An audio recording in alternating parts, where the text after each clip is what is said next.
Assalamualaikum warahmatullahi wabarakatuh. Perkenalkan, nama saya Nur Amira Jaya Harun, NIM 2022 10192. Di sini saya akan menjelaskan kembali tentang analisis resiko keuangan. Analisis resiko keuangan adalah keuangan suatu proses identifikasi, penilaian, dan pengelolaan resiko yang dihadapi oleh suatu entiti keuangan. Resiko keuangan adalah ketidakpastian yang melekat dalam setiap keputusan keuangan. Potensi kerugian juga merujuk pada potensi kerugian yang mungkin terjadi sebagai akibat dari ketidakpastian ini. Resiko keuangan terdiri dari resiko likuiditas, resiko pasar, resiko kredit, dan resiko operasional. Resiko likuiditas terdiri dari ketidakmampuan membayar utang, yang kedua penurunan peringkat kredit, yang ketiga kerusakan reputasi. Penyebab resiko ada beberapa. Yang pertama, penurunan arus kas, yang kedua peningkatan piutang, yang ketiga peningkatan utang, dan yang keempat penurunan nilai aset. Dampak resiko likuiditas. Resiko likuiditas yang tidak terkelola dengan baik dapat berdampak signifikan pada kinerja keuangan sebuah perusahaan. Pengelolaan resiko likuiditas, yang pertama analisis likuiditas, yang kedua manajemen kas, yang ketiga strategi pendanaan. Resiko pasar atau market risk. Yang pertama perubahan suku bunga, yaitu kenaikan suku bunga dapat menyebabkan penurunan nilai aset berpendapatan tetap seperti obligasi.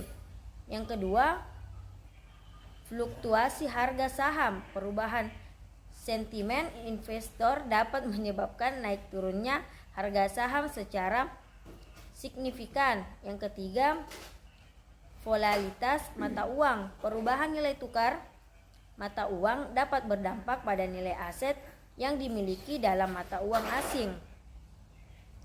Sumber risiko pasar yaitu fluktuasi harga, volatilitas pasar, perubahan suku bunga, dan peristiwa tak terduga. Pengukuran risiko pasar.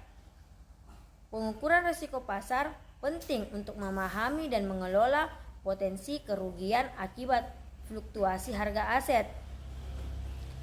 Risiko kredit atau credit risk. Risiko kredit adalah potensi kerugian finansial yang dapat dihadapi oleh suatu entitas karena ketidakmampuan pihak yang berutang untuk memenuhi kewajiban pembayarannya. Faktor-faktor risiko kredit. Beberapa faktor yang dapat mempengaruhi risiko kredit meliputi riwayat kredit debitur, rasio keuangan, dan kondisi ekonomi yang berlaku. Mitigasi risiko kredit. Untuk mengurangi risiko kredit, berbagai metode mitigasi dapat diterapkan. Faktor-faktor kredit. Yang pertama, riwayat kredit, yang kedua arus kas, yang ketiga analisis laporan keuangan, dan yang keempat kondisi ekonomi. Mitigasi risiko kredit. 1. Diversifikasi portofolio. Yang kedua, evaluasi kredit yang teliti. Yang ketiga, manajemen jaminan. Resiko operasional. Resiko operasional adalah resiko yang timbul dari kegagalan proses, orang, sistem, atau teknologi dalam suatu organisasi. Yang kedua, sumber resiko. Sumber risiko operasional dapat berupa kesalahan manusia, kegagalan sistem, penipuan, kecurangan, dan bencana alam. Contoh risikonya meliputi kesalahan dalam memproses transaksi, pencurian data, gangguan sistem komputer, dan kegagalan kontrol internal.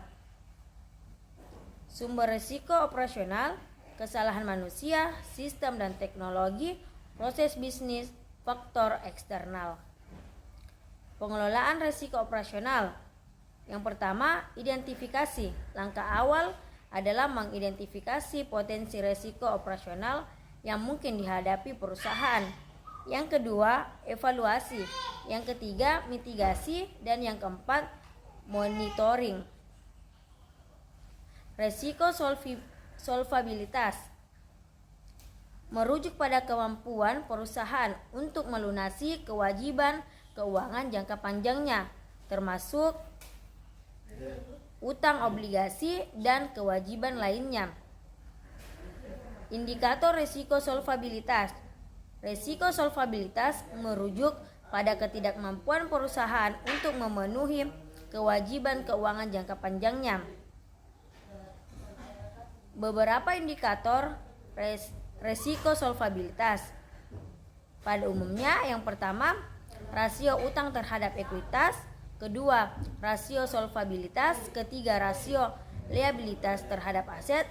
Yang keempat, penghasilan bersih terhadap utang. Yang kelima, rasio penghasilan bersih terhadap ekuitas. Strategi pengelolaan risiko solvabilitas, yaitu analisis rasio keuangan. Yang kedua, manajemen model kerja. Yang ketiga, pengelolaan risiko utang. Baik, itulah saja yang dapat saya sampaikan. Lebih dan kurangnya mohon dimaafkan. Assalamualaikum warahmatullahi wabarakatuh.